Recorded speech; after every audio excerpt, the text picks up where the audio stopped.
پاک میں اللہ رب العزت نے جہاں انسان کے حقوق بیان کیے ہیں، جہاں والدین کے حقوق بیان کیے ہیں، وہاں جانوروں کے بھی حقوق بیان کیے ہیں۔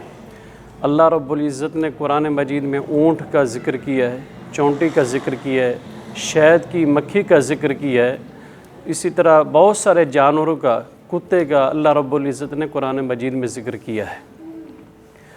تو اللہ تعالیٰ نے جانور کے ساتھ حسن خلوص کے ساتھ پیش آنے کا حکم فرمایا ہے۔ جانوروں کے حوالے سے رب کائنات نے جو حقوق بیان فرمائے ہیں وہ انسانوں سے کہیں زیادہ ہیں۔ انسان تو اپنا بدلہ لینے کا حق رکھتا ہے، طاقت رکھتا ہے، مگر یہ جانور جو ہے نا، یہ بے زبان ہے، یہ کسی کے آگے فریاد بھی نہیں کر سکتا، مدد کے لیے بلا بھی نہیں سکتا، اور جس نے بھی جانور کو تکلیف پہنچائی ہے وہ اللہ کے غضب کا حقدار بنا ہے۔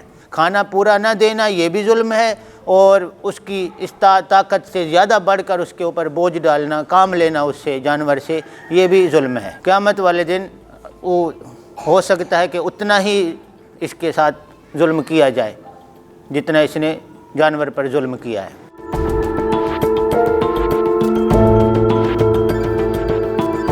جو انسان کے حقوق ہے وہی جانوروں کے، ان کو ایزا نہ دی جائے، ان کو تکلیف نہ دی جائے، ان پر زیادہ وزن نہ ڈالا جائے، ان کو خوراک وقت پہ دی جائے۔ قانون کاغذوں پہ موجود ہے، کوئی پوچھنے والا نہیں، کوئی عمل درآمد کرنے والا نہیں۔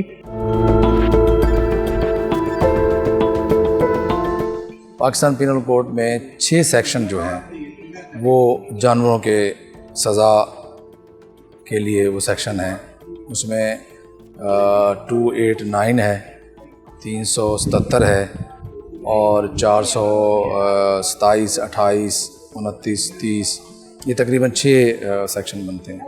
تو یہ جانوروں کے حقوق کے لیے ہیں، اور جانوروں کے ساتھ کوئی زیادتی کرے گا تو اس کی سزا کے لیے۔ جانوروں پر جو اضافی بوجھ جو ڈالتے ہیں، اس کی جو سزا ہے وہ 5 سال ہے، اور سپیڈی اس کا ٹرائل ہے، مجسٹریٹ ٹرائل کرے گا۔ اس میں 5 سال سزا بھی ہے اور جرمانہ بھی ہے۔ جرمانہ 3000 سے لے کے اور 10,000 تک مجسٹریٹ کر سکتا ہے۔